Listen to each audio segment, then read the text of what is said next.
Dr. Luis Sandoval is accomplished in the fields of mental health and spiritual warfare, a medical doctor, board certified in neurology, psychiatry, and family medicine. He is also a psychiatrist for the Roman Catholic Diocese of Orange Ministry of Healing and Deliverance. Now, Dr. Luis Sandoval. All right. Well, welcome to the Dr. Luis Sandoval Show here on Virgin Most Powerful Radio. To all of our listeners, I wish you a great day. Thank you for joining us. And as always, since we are on Virgin Most Powerful Radio and we want to share our Catholic faith, why don't we start with a prayer? We're going to start with a Hail Mary. In the name of the Father, and of the Son, and of the Holy Spirit. Amen. Hail Mary, full of grace, the Lord is with thee. Blessed art thou amongst women, and blessed is the fruit of thy womb, Jesus. Holy Mary, Mother of God, pray for us sinners, now and at the hour of our death. Amen. In the name of the Father, and of the Son, and of the Holy Spirit. Amen.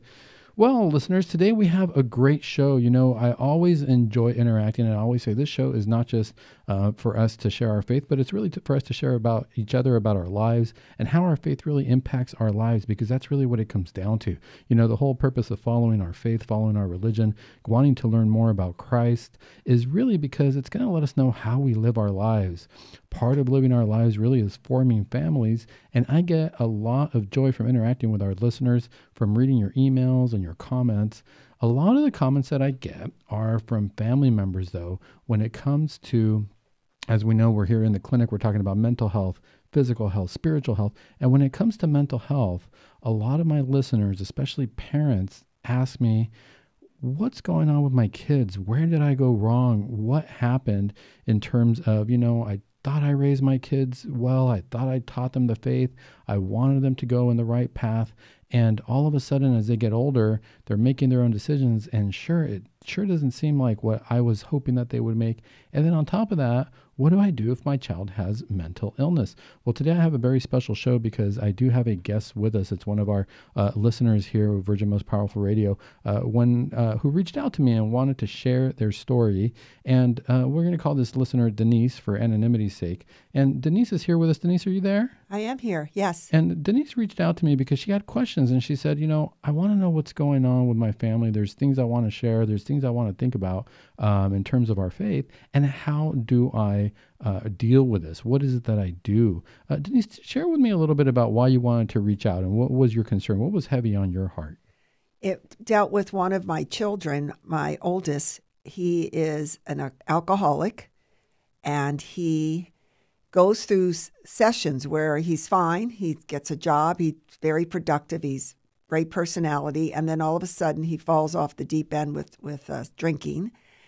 And he's getting older now. My concerns was how long does this continue? How long will I have to deal with this? That is what a wonderful question, because the reality is you're saying, this is what started. He started going down this path, and I see him go back and forth. Now, this is very, very challenging because a lot of our parents out there might relate to this. You mentioned something very important. You said, he'll go through periods where he's doing well, and then all of a sudden there's a relapse. What does that do for you? What does that back and forth do for you as a mom when you see that happening? Well, you feel like you're on a roller coaster. Unfortunately, I had the experience with his father. I was married for 12 years, and his father, later I realized he was an alcoholic and was bipolar. So I don't know if it was inherited, but he has the same qualities. And you're on a roller coaster, and you can't let that control your emotions, because one day everything is fine, you're happy, the family is wonderful, and the next day everything's crashed. Definitely things to think about. And so let's back up a little bit, because you bring up something important for our listeners, not just our parent listeners, but our young listeners as well. You mentioned, I don't know if this is something inherited, because I look at what his father was like and I see what he's like, and I see some similar traits in there. Would you say that your husband was alcoholic, or that he had similar personality traits? What do you think? I think, just from what I know and my own investigating, that he was and is a drug addict, but his choice of drug has changed over the years. Whether it was alcohol, at one point when we were married, it was prescription drugs. The last time I heard, he's doing something else that has to do with drugs. So it's just, he's got that dependency. And this is your ex-husband? Yes. Yeah, and so we cannot underestimate the fact that we now know in science that certain things are heritable and certain addictions, certain ways that the brain is going to work, we can pass it on to our kids. We know this very commonly with alcoholism. We see that parents are alcoholics and their kids become alcoholics, and we say there's something in the brain. We haven't exactly pinpointed the gene, shall we say, but we do know that there is something there where we can pass this on. And so we always warn people, if your parent tends to have alcoholism, or you notice that they have certain traits, I really want you to watch that for yourself, because you might find yourself in that situation. I used to teach high school myself, and I used to tell my kids, my students at the time, I used to warn them about, if you go to parties and you think it's really cool to drink, and guess what? Guess who you are really emulating, or who you think is the best person, is the person who can drink the most and have the best time and doesn't seem to get drunk. That's actually the person I'm most worried about, because the more somebody can drink and supposedly tolerate it, the greater the tendency they're going to have an alcoholic addiction. So this is something that's important to consider in our families. It's a great point you make, Denise, where we say, who are the parents? Do they have any traits to begin with that would have manifested in the child? Right.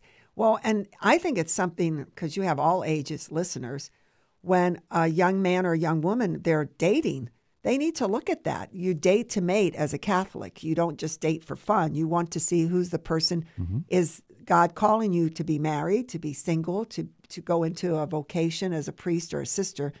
So you need to look at that person. And it's not just, how they are now. It's the future. And it is their family. You don't marry just that person. You marry the whole family. You were reading my mind, because that was the next point I was going to make. The first point is, we're going to talk about kids and what is it that I'm looking at? Why is my kid this way? I got to look at my spouse.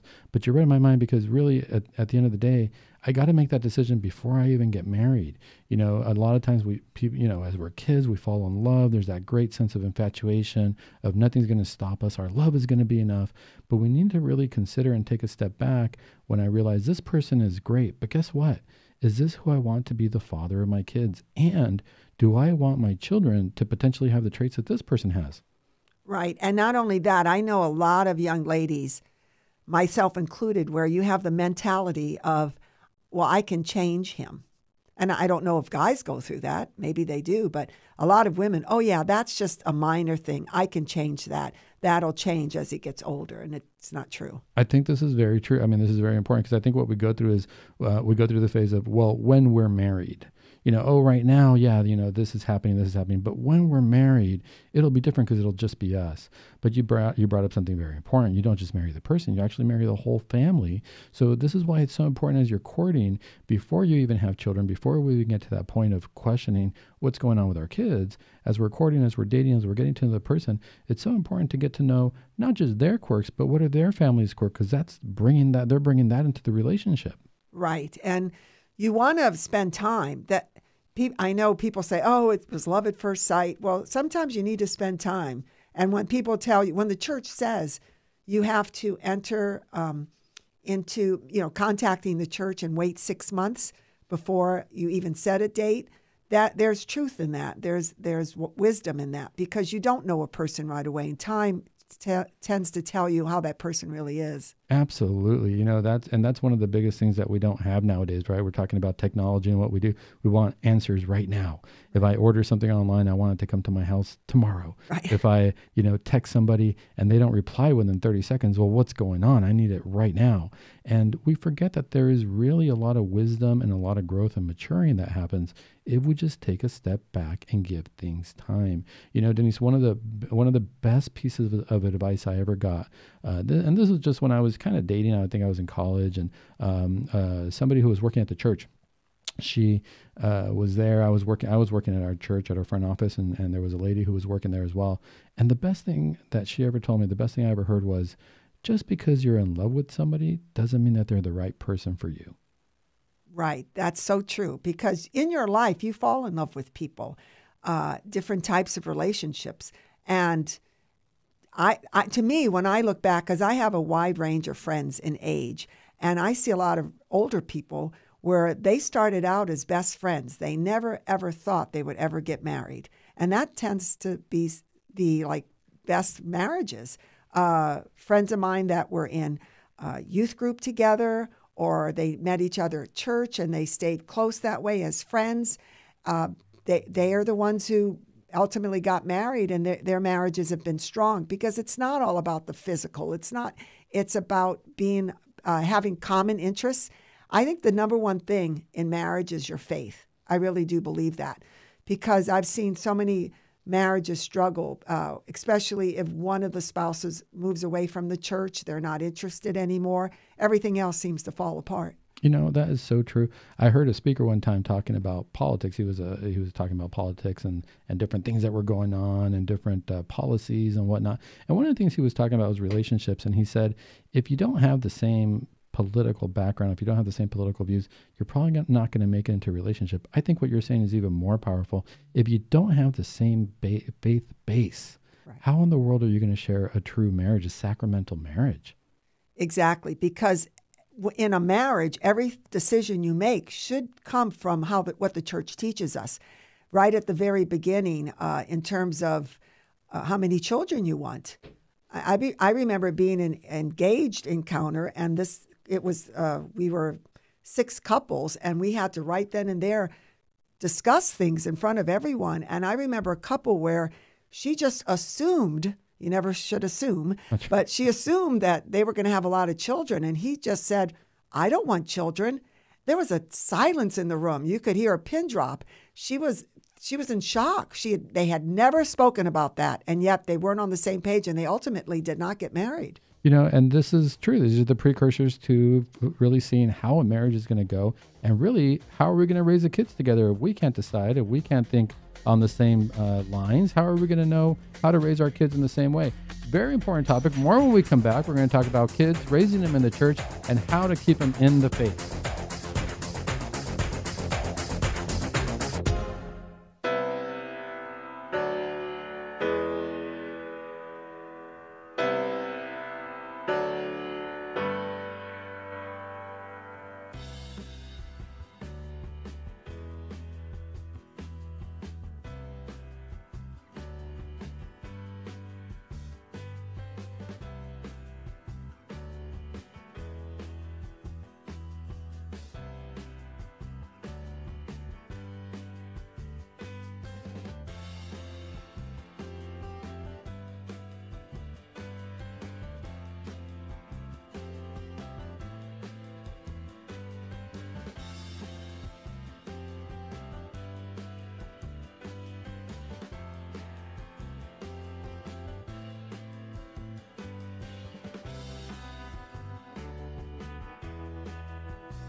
This is Terry Barber. I want to thank you for your support here at Virgin Most Powerful Radio. Here's an easy way to do it. If you're going to sell or buy a house, call Real Estate for Life, 877-543-3871, because they're going to get you a Christ-centered agent to purchase your home or to sell your home. And at the close of escrow, a portion of his commission goes right back to Virgin Most Powerful Radio. Call 877-543-3871. Thank you so much for your support.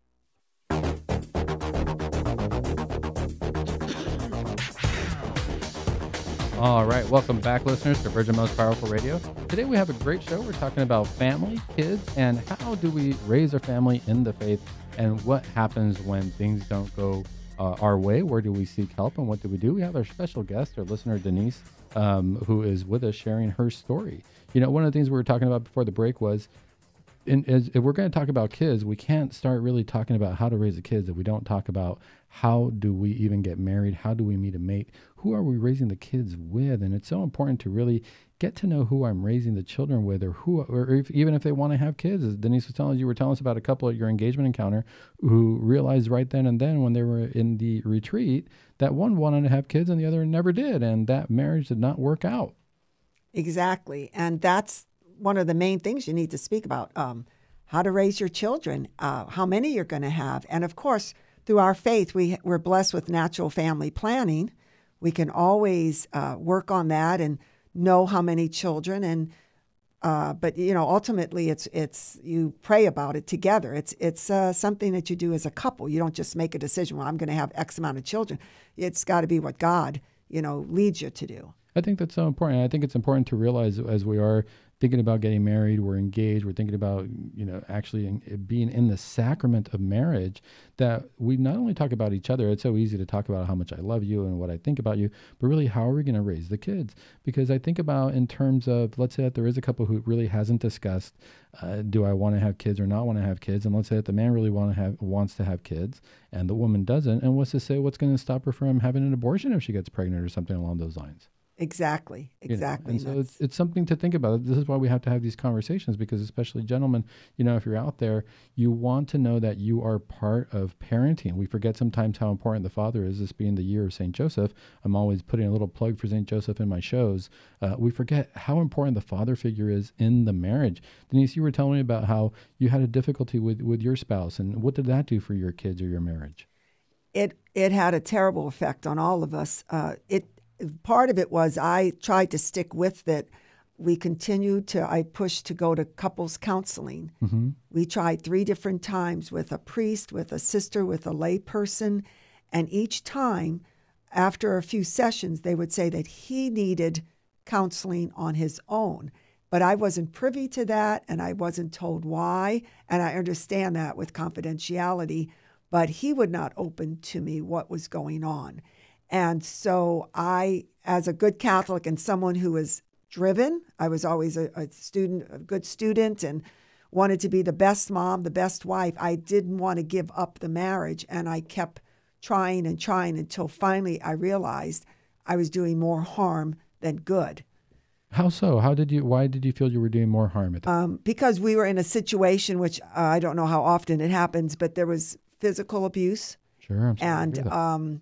I put up with it when it was just against me, but when it filtered over to my children, and I tried to do things where I was always with them and things wouldn't happen. But after a while, you're thinking, why am I staying in this situation?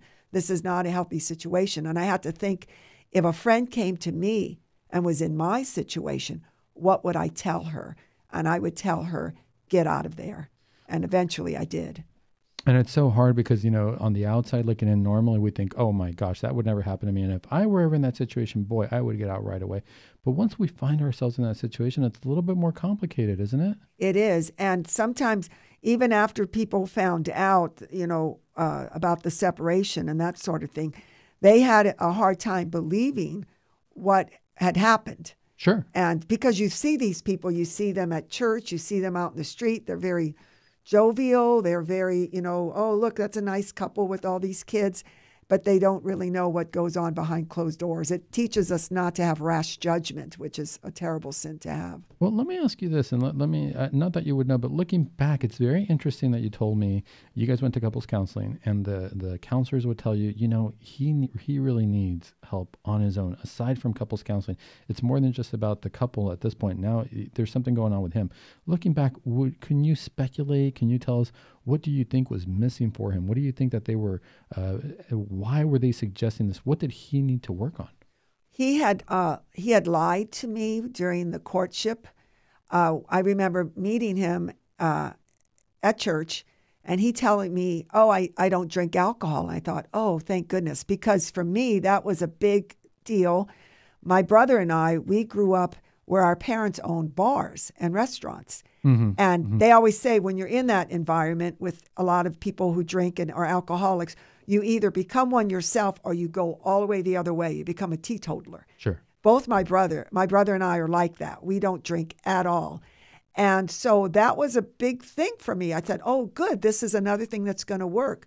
Well, after we were married, I found out within 3 months that he not only drank, he was a drug addict. Wow, really? Yeah. And this did not come up at all during the courtship or anything like that? But we only dated for a year. Okay. And I remember going to my parish priest, and he said, okay. And his only stipulation was that he make his confirmation. That was his concern, because he had not made his confirmation. But his parents are very involved at the church. That's how I met him. And so I thought, oh, good, a Catholic. I was checking the boxes, healthy, good looking, you can't overlook that. Oh, there's got to be chemistry. Yeah, yes, exactly. And wanted a lot of children. That was, when I was younger, I thought 12 would be a good number of kids. And, during the courtship, we came up with, well, let's be open to maybe 6 children. Sure. Whatever God sends us, as much as we could handle, kind of thing. Sure. Yeah. And, it's interesting that you mentioned that, because you would think, a year, that sounds like a pretty solid time for courtship. That sounds like I've been with this person for a year. And it wasn't a long distance relationship, I would say. No. In fact, I remember we would see each other basically every day. And one day we didn't have any reason why we would see each other. And I kind of thought, oh, wow, it's kind of weird. I'm not talking with him. I'm not seeing him. And I thought, you know what? I'm going to drive over to his parents' house and, visit with the family and with him. And I drove over there, and his mom and dad were there, and they started laughing. They said, he got on his bike and went to your house. And sure enough, I called my house, and my mom said, yeah, he's here visiting. I was like... It's interesting. It sounds like there was definitely a positive connection. We can't say that there was 100% negativity, or you would have gotten out of it. But this is what I was going to ask you. You were together for a year. There was definitely a strong connection there. There was some love there. There was something there that had you stay with him during that year. He must have been charming. He must have been, like you said, he was good looking. Yes. I guess my question is, looking back, were there any, because it's interesting that you mentioned, gosh, as soon as you got married, you find out that not only does he drink a lot of alcohol, but he is also addicted to drugs. You're with him for a whole year. It never really came up, or it didn't seem like he was doing it. Looking back, were there any signs that he could have been doing this that you might have missed it? No, but there were red flags that have nothing to do with that a girl needs to see, or a guy. For example, when it was time to send out wedding invitations, I had this humongous list of people, and he just had his immediate family. No friends. I thought, well, that's odd. Don't you think that's odd for someone? And we weren't very young. I was 29 when I got married. He was 27, so we were close in age. And I had a lot of friends from church, friends I grew up with, friends in the community from my work. And he had like the neighbor across the street. That was a red flag right there. Well, you bring up a very important point, and we use the term red flags, and that does sound like a red flag. You know the person for a year, you want to have a wedding, you're so happy, and it turns out he's really only stuck to his immediate circles. Now, we can say that there's some close families out there. There's some families who are very tight-knit, or people who are a little bit more introverted, who don't necessarily reach out much. But if you don't know that he has a healthy social life where he can interact with other people, that could be a red flag, especially if you know him well. And you think, something it's not compatible with the way I know him to be, and him having this almost like a deficit, if you will. When we talk about red flags, those are the things that we brush off. And this is how I would say, if anybody's dating, if you see a red flag, those are the things that we kind of say, well, when we're married, it'll be different, or they'll change that, or it's really not that big a deal. What do you think about red flags, Denise? I think that you have to hear them from other people, and sometimes if you're blind to it, you won't listen to them. You'll make excuses. You make every excuse out of in the book. The other thing was that, and I look back on this, it was that because I was 29, in my culture, it was my father would always introduce me. This is my daughter. She's an old maid. And now in today's society, 29 is about when young ladies are getting married a lot, in their late 20s. But in my father's generation, if you weren't married, right out of high school, something was the matter. So he would push that, and I think that was, I look back on that, and I thought that was definitely something I should have been okay with. And also, before meeting him, I was looking at entering the convent. I was looking at different orders. Sure. And I was looking into that, doing retreats and that sort of thing. And I didn't quite find the right order for myself. So you kind of feel pressured when you get a certain age as a woman. Men, I don't think, have that pressure, but I think women do. So there's different reasons too why we need to look at, why am I really getting married? Is it because I really love this person, or is it because I feel like it's the thing to do? Is it because I feel like, well, I'm old enough and it's the time? I don't know that those are always good reasons, right? When we look back, it's not about marriage. We got to understand marriage as a covenant, not as a romantic Hollywood movie type where two people meet and all of a sudden life is perfect, because they always show a happy ending, but you're right, that's not where the marriage starts. I usually tell people, the marriage doesn't really start until the infatuation's over. When you see all the puppet strings, when all the heightened emotions of love are now, more peaceful, I think, and you look at this person, you're like, oh, wow, this is just the person and I just get to know them. I think that's really where the marriage starts. Exactly. And you have to, I don't know, you have to listen to people.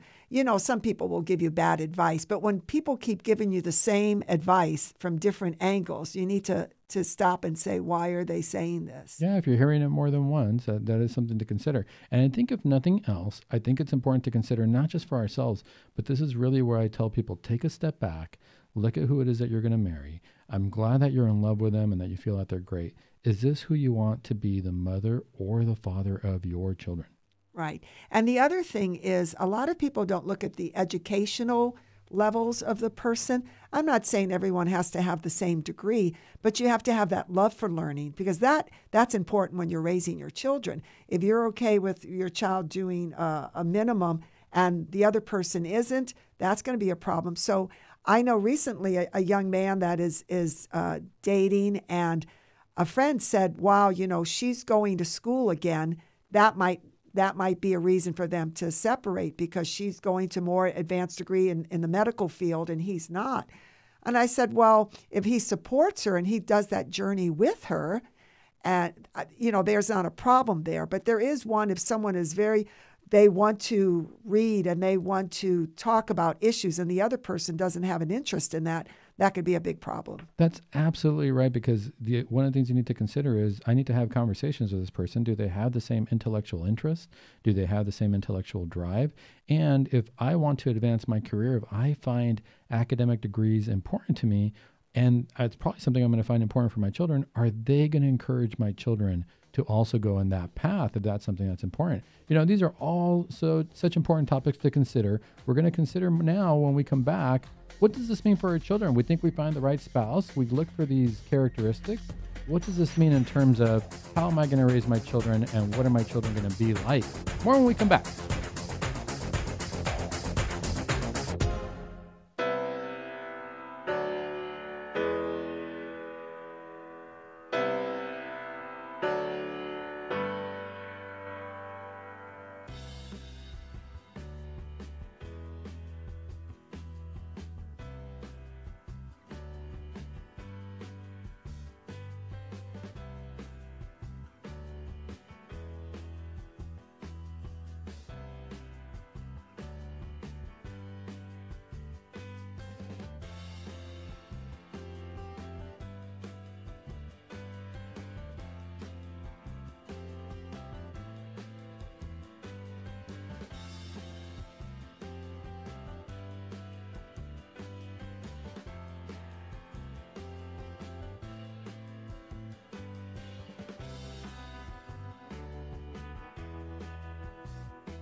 This is Terry Barber. I want to thank you for your support here at Virgin Most Powerful Radio. Here's an easy way to do it. If you're going to sell or buy a house, call Real Estate for Life, 877-543-3871, because they're going to get you a Christ-centered agent to purchase your home or to sell your home. And at the close of escrow, a portion of his commission goes right back to Virgin Most Powerful Radio. Call 877-543-3871. Thank you so much for your support.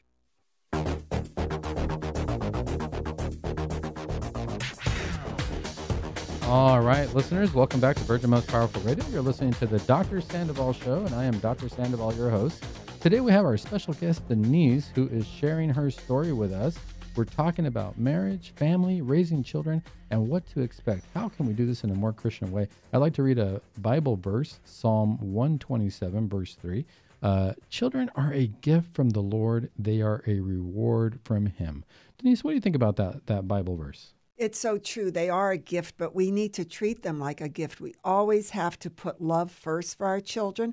And that's not saying, oh, they can do whatever they want, or, it's always with love in mind, everything that we do for them. And sometimes parents do things that they think is best for their child, and it has nothing to do with love or nurturing their religious what they feel about God. It pushes them through worldly things, and that's a bad thing too. Sure, no, absolutely. I mean, I think as parents, we usually say that that we know there was no parental manual. I think the only parental manual is the Bible. If we want to think about that, it's like, how do I be a good parent? Well, read your Bible, because if you stay in your faith, I think God's going to let you know how to raise a child. He might give you inspiration as to what to say, but you're right. Sometimes we push kids in a certain way. What was that like for you? Well, my husband at the time, he was very much into sports. Mm-hmm. So he pushed the children into sports, but they were so busy all the time. Sometimes it's good if you have children who are hyper and they need to get out that energy, but you have to find a balance, and family time needs to come before the sports and all of that. It really does. I think in our society, you tend to, everything your child wants to try, you sign them up for it, and then it takes away from family time. I think that's a really good point, because I think that when we're getting married, a lot of times we think about having children, sometimes we don't think about having a family. And we can make that distinction in terms of, I can look at somebody and say, I really love this person. I think I love them so much. I want to marry them. I want to have children with them. But it seems like checkoff boxes. I don't think that we have that sense in society anymore about, you're going to marry this person and you have to be a family, spend time as a family. What do you think about that? I see with families, those that do spend a lot of time together, they tend to have stronger bonds. And it's not like you have to do something with the family. You can be together. I think a lot of times, though, families go the other way. They spend a lot of time, but they're not engaged with each other. They have the television on, or they're watching a sporting event and they're not interacting with each other. There's a danger. The strongest thing a family can do is to go to church together, because then that continues. After they leave the liturgy, they live the liturgy. They can talk about the readings. They can apply it. They can say, what Father was saying, why don't we try that? Or why don't we do that? Or here's a good service project that we can do so we can, teach our children the corporal works of mercy. It can be revolved around our faith. And to me, that's the strongest family life, is when you revolve it around your faith. That really reminds me of another Bible verse, Proverbs 22:6. Train up a child in the way he should go. Even when he is old, he will not depart from it. Yes, absolutely. Even my grown children, sometimes they'll tell me something that they've done, and I think, well, they think, oh, yeah, look what I did. And it's like, don't you remember? That's what we taught you to do when you were little. So, yeah. Well, and you bring up another good point, because spending time together as a family nowadays, everybody could say, yeah, we're spending time together with the family. We're in the house, but who has an iPad, a phone, a computer, a television, all in their own rooms? It's kind of like they're in the same place, but they're so far apart. Right. And I think that affects later in life, that affects families, because if you're used to always texting the person that you're dating, or then when you're face to face, it's a different dynamic. And you can't read someone's face when you're texting. Emojis don't count. It's going too digital, and that's a big issue too. Our children learn to speak the way we speak, to communicate the way we communicate. My youngest son, he'll be in line somewhere and start talking to someone, and then he'll extend his hand and say, hi, and he introduces himself. Because I do that, and I'll have people say, how do you know so many people? Because I won't just talk to them. I'll get their name. You never know when you're going to meet that person again. If they said anything that you feel prayer could help, you keep them in prayer that evening. That's important as Catholics. You always want to be in tune with someone because you never know when something you say or something you do can help another person. It's interesting you say that because a lot of times the different people I see in clinic, different patients that'll come to me, and whenever it comes time to talking about relationships, let's say that they're single and they're looking to date and they're trying to meet different people, and these are people of all ages, so common now is that people do online dating. And the most common thing that happens, the thread that I see happen over and over is that people say, we were talking, it seemed so funny, we were writing messages back and forth. It was all through the computer, of course, because it's all online dating. It's through websites or apps or whatnot. And they get down and they say, yeah, we're going to meet for dinner. I'm so nervous. They meet for dinner and they say, it was like a whole different person. There was no chemistry there. We didn't click. Exactly. Well, a lot to do when we're with someone. And I think there have been all studies on this, but the person, the way they smell. Sure. All of that has to do with the relationship. And that's why couples tend to be close to each other. That all filters in. When you're doing it electronically, all that goes out the window. You don't have that bond. That's right. I mean, you have to be present. I think there's something that's missed if you're not present with each other. I think that's what we describe the chemistry, right? And there's so many things going on a subconscious level we don't even realize that it can't compare to reading a book or reading a website. When you're with somebody, so many things are going up subconscious, just like you said, smells, the way the person, their inflection of their voice, the little different faces that they make, the way that they smile, the way that they turn, the way that they move their hands. All these things cannot be translated into an electronic app. Right. And you know what I notice sometimes? Certain children, when they imitate their parents, they tend to be more centered, those children. They tend to have more of a sense of what life is about. And you can watch them, and they're so much like their parents. All children should be like that because that means they're paying attention and there's a bond. Yeah, and this is so important to talk about because I know that we're talking about marriage and family and dating. And initially we said, the show is really about raising children, but this is where it starts. When we meet somebody and we think, I'm going to raise a family with this person, I want to get married to this person, and we're going to be in the same household, we're going to start to blend. My quirks are going to blend with their quirks, and that's the way it should be. As we form a family, we should really kind of be unnoticeable from each other in terms of people shouldn't be able to distinguish us too much after a while and be able to realize, wow, that family moves as a unit. They have the same characteristics. They have the same look in their face. They laugh at the same jokes. I think that's very healthy, and this is why it's so important when we are dating or picking somebody that we understand that's the kind of bond we're going to form. Right. It's funny because as an older person, you do notice when couples are together for many years, they start to look alike and act alike. Right. They do. And sometimes, and we say, oh, you need to communicate and to be together. But sometimes after a while, they don't even have to say anything. They're just sitting together and they know exactly what's going on with the other person. Exactly. Like sometimes after Mass, before the pandemic, a friend, she would tell her husband, let's go to breakfast. And sometimes he'd say yes. And then she'd say, no, he doesn't really want to go. And sometimes he'd say yes. And she'd say, oh, yeah, he wants to go.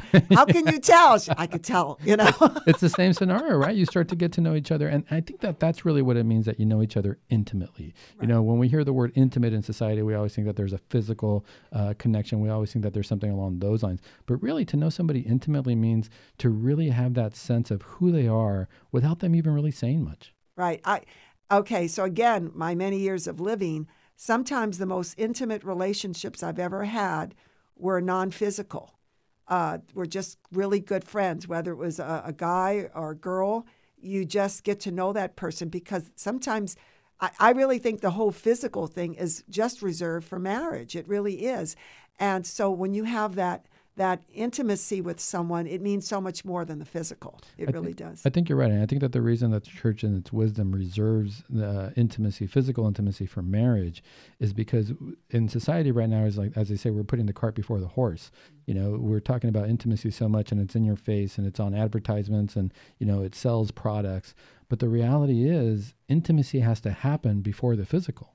Right. And as a couple, you can demonstrate that to your children. If they see that, when you're sitting there, you look at each other, you have those glances and that smile and your discussion, the way you speak to each other, that's teaching a child how to be intimate with someone because what you're doing. And that's the other thing to consider. We forget that we are 100% all the time teaching our children without even necessarily talking to them. We're teaching them different things. They see the actions that we're doing. They're going to act just the way we do. Why is it that as we grow older, we say, oh my God, I sound like my dad. I sound like my mom. Oh my goodness, I'm doing things that my parents used to do. Guess what? Our children are picking up whatever we're doing. They're picking up the way that we interact with each other. One thing to consider is if I'm going to marry a man or a woman, depending on who we are, if I'm going to marry, like I marry my spouse, I got to realize my children are going to learn from her and they're going to be like her and they're going to learn the example from her. Is this who I want to be the mother of my children? Right, right. And it's not saying that the couple has to be exactly alike. I know a couple that they're pretty opposite. He's high energy, he doesn't sit still, and his wife is the calmest, just most relaxed, such loving person in the world. And I've known him long before he ever got married. And I always say she was sent by God because no one else could put up with him. And they just get along great. They make a wonderful team with their children, with their grandchild. They are a wonderful team. I think you're right. I think that the likeness or the similarities is more compatibility. You don't have to be identical. In fact, that might be kind of boring, but you become one in the sense that you're so compatible, even if you have different personalities. Sometimes we say opposites attract. And when that happens, the real question is, are these two opposite personalities compatible? Well, let me ask you this. So you get married, you start having kids, and now as your kids get older, you notice that your son's going through all these issues. When did you first start noticing, or maybe looking back, when did he first start manifesting any concerns about being like his dad or having problems with alcohol or personality-wise? It was in high school, and I remember he got to a point where he did not want to go to school, and he told a teacher if he had to go, he was going to hurt himself. And so they called, and I did put him in a facility, and then, just for a short period of time so they could evaluate. And so we were still married, and no, I take that back, we weren't, but we both went, and he didn't want to hear about it. My ex-husband, he just was, you're making this up, you're seeing too much into it. And I think he didn't want to recognize that his son was going through the same thing that he was going through. We're going to go to the break, but that was actually going to be my next question. How does the couple handle a crisis? Are we united? Do we have a united front? Or do we have different opinions? This is going to be very important. More when we come back from the break.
This is Terry Barber. I want to thank you for your support here at Virgin Most Powerful Radio. Here's an easy way to do it. If you're going to sell or buy a house, call Real Estate for Life, 877-543-3871, because they're going to get you a Christ-centered agent to purchase your home or to sell your home. And at the close of escrow, a portion of his commission goes right back to Virgin Most Powerful Radio. Call 877-543-3871. Thank you so much for your support.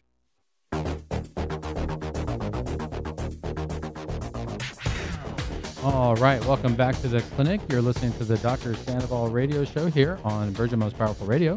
Today we're talking about children, families, and how do we make good decisions when we're dating, courting, to hopefully make good decisions when we have our families together, have our children together, especially if our children end up making decisions that we are hopeful that they don't make or that we were hoping that they don't make.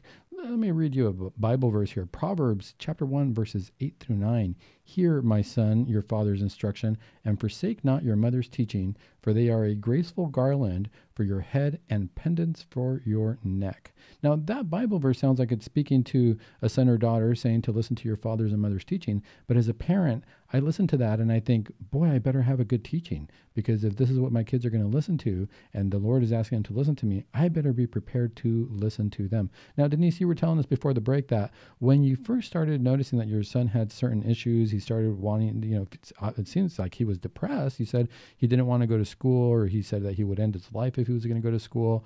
You said that at that point, your husband said that this was really no big deal. You were making more out of it than what it was. Is that correct? Yes, and had already been divorced by then, and the doctor was recommending that he go through counseling and he maybe perhaps start on medication.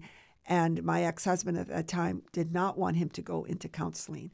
In fact, when we had recently divorced, the court suggested victims counseling for all the 3 children and myself, and I had already been in counseling. He didn't even know that, but I continued to go to counseling. And so I wanted the children in counseling, but he would tell them, don't say anything. He was afraid that it would make him look bad, my ex. And so I think sometimes parents are afraid for their children to be on medication because they think that's going to make things worse. But if you have a good doctor, they monitor the child, I think if your child had cancer, wouldn't you want to do the right treatment?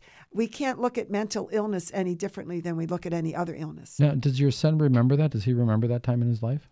He doesn't remember a lot. In fact, unfortunately, when he turned 18, he committed a crime, and he was in prison for 5 years. And oftentimes he would call me collect, and he would say, Mom, I had this dream, like a daydream, a memory, and did this really happen? And he was recalling a lot of the abuse. Sure. So he does recall bits and pieces, as does my daughter. My youngest child does not remember any of it. And they told me at that time he would remember it when his body and his mind was able to remember. Is that how it works, doctor, where you... It does, because a lot of times if we are going through trauma, the brain's going to shut it off. You hear about people dissociating or going to a different place in their mind when the trauma is so intense, whether it be, say, a domestic violence type situation or a soldier at war, something that intense, the brain can tend to shut off. And then later on in life, as we go through and we feel safer, if we're in a position now where we don't feel like we're in that danger, the brain will start to, shall we say, open up those windows to those memories. I wouldn't call them repressed memories. I would just say they're always there. The mind just wasn't ready to deal with them or address with them or get those details down. But let me ask you this. Do you feel that you missed anything, or that you should have gotten him help earlier and maybe he wouldn't have ended up in jail? I think it started early on when he was little, things that he would do. I can remember, and I was looking at old videos one day and saw that it was getting ready for a birthday party, and neighbors were over, and he just, out of the blue, just hit a little boy so hard. And I put him in time out, and then his father got upset with me that I did that. They're just playing, but it was an aggressive act, and I think that started, something there wasn't quite clicking. I don't know if counseling would have helped. I don't know but it was something, and you kind of miss these little signs along the way. And it's only until they're grown up you think, oh, shoulda, coulda, woulda.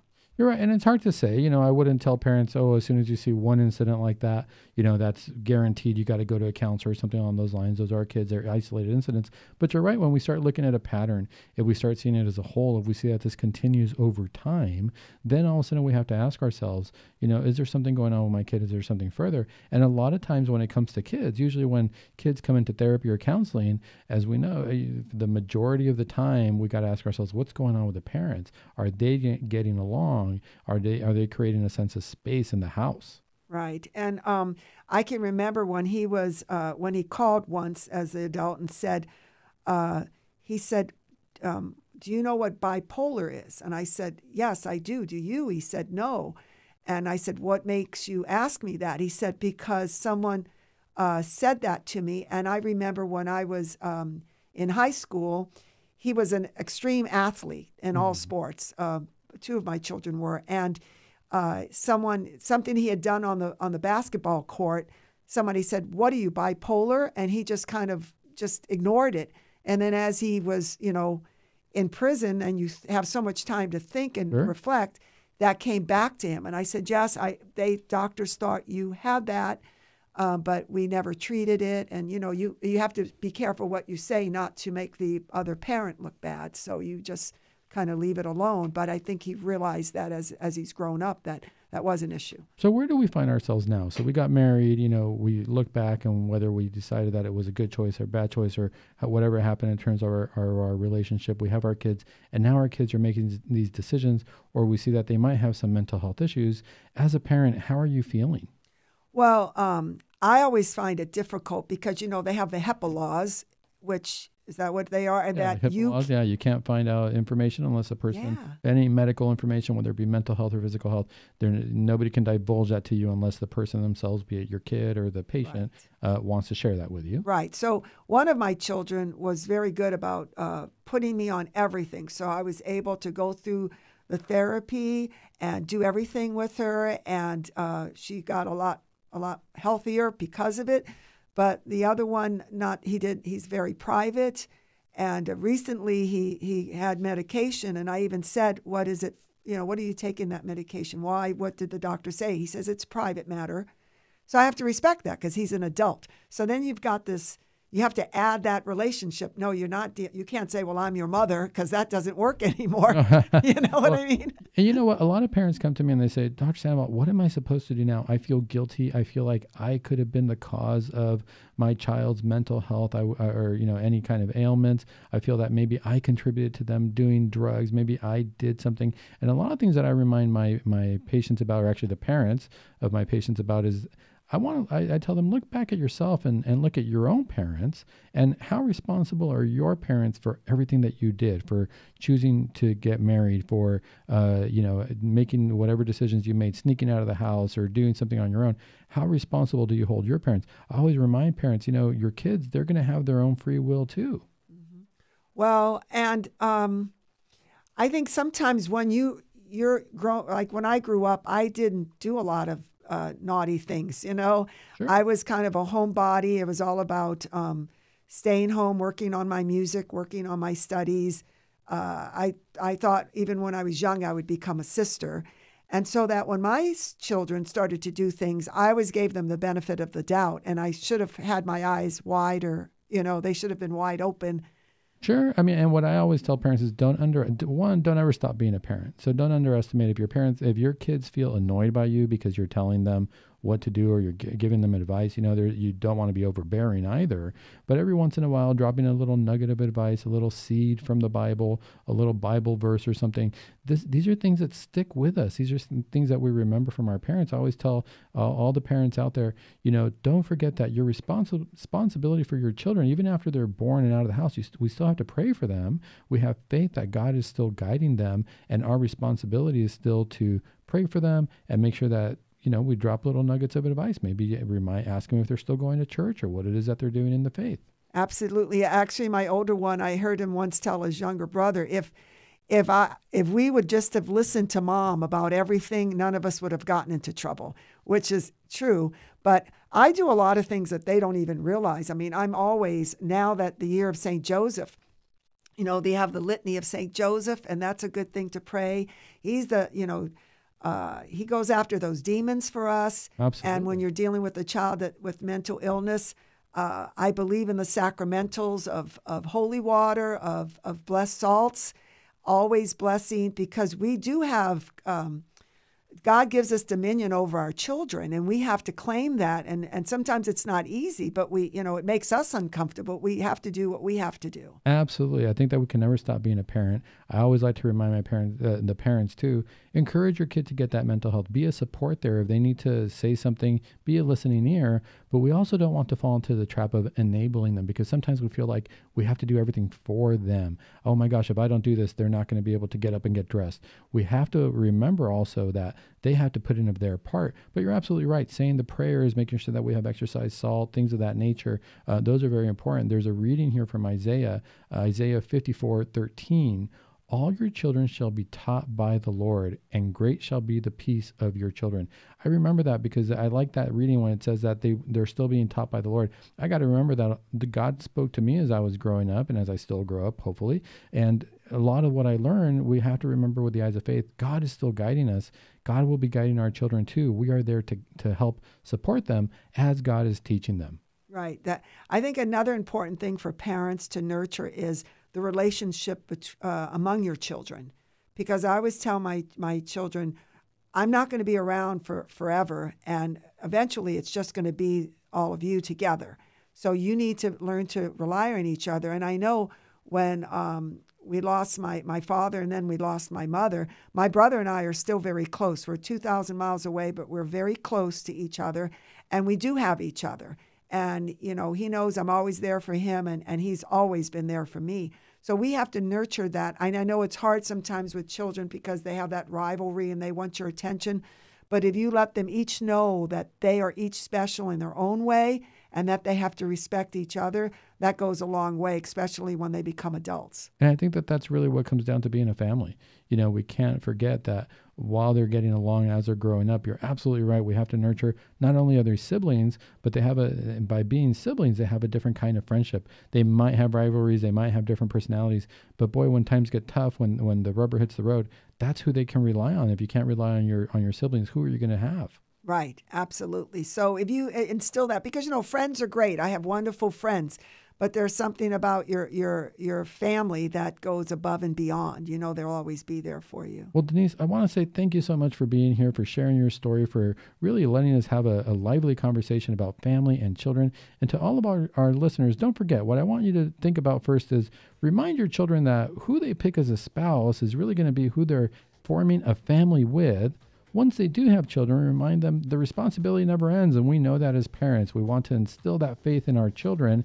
And lastly, don't forget to rely on the Lord. Don't forget to put our faith in God as parents, because we got to remember that our children are going to do what they're going to do as well. And God is still guiding them, even if we're not there. Thank you so much for listening to the Dr. Sandoval Show here on Virgin Most Powerful Radio. As always, I will be praying for you during the week, and hopefully you will be praying for us as well. Feel free to give us a call if you guys ever have any questions, any thoughts on future shows. And again, thank you so much, Denise, for joining us today.